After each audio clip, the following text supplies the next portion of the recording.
Well done, Mrs. Martin. You know what you're about.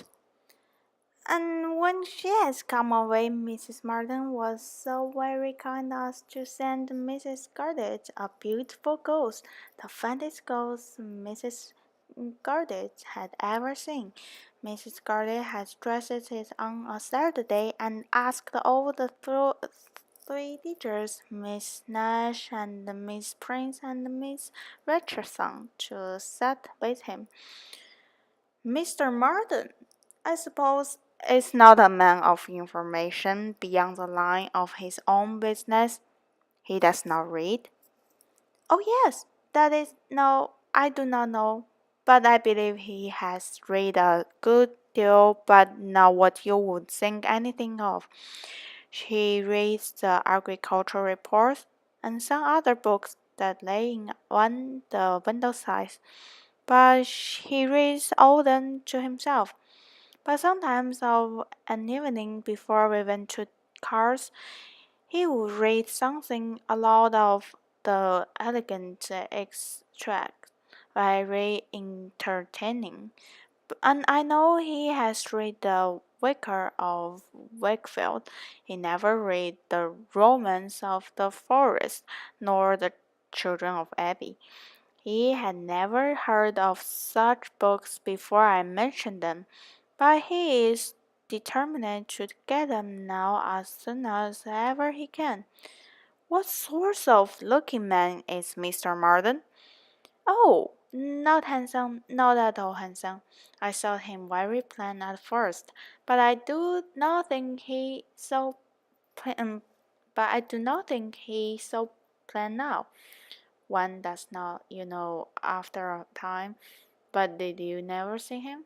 He is in Highbury every now and then, and he is sure to ride through every week in his way to Kingston. He has parted you very often. That may be, and I may have seen him 50 times, but without having any idea of his name. A young farmer, whether on horseback or on foot, is the very last sort of person to raise my curiosity. The Yeomanry are precisely the order of people with whom I feel I can have nothing to do. A degree or two lower, and a creditable appearance might interest me. I might hope to be useful to their families in some way or other, but a farmer can need none of my help, and is therefore, in one sense, as much above my notice as in very other he is below it. To be sure, yes. It is not like you should ever have observed him, but he knows you very well indeed. I mean, beside, I have no doubt of his being a very respectable young man. I know, indeed, that he is so, and as such wish he will. What do you imagine his age to be?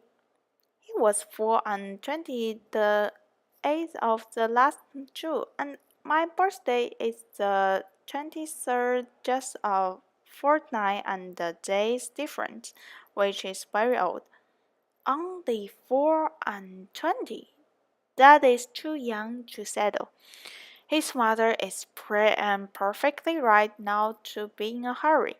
They seem very comfortable as they are, and if she were to take any pains to marry him, he would probably repeat it. 6 years hence, if he could meet with a good sort of young woman in the same rank as his own, with a little money, it might be very desirable. 6 years hence, dear Miss Woodhouse, he will be 30 years old.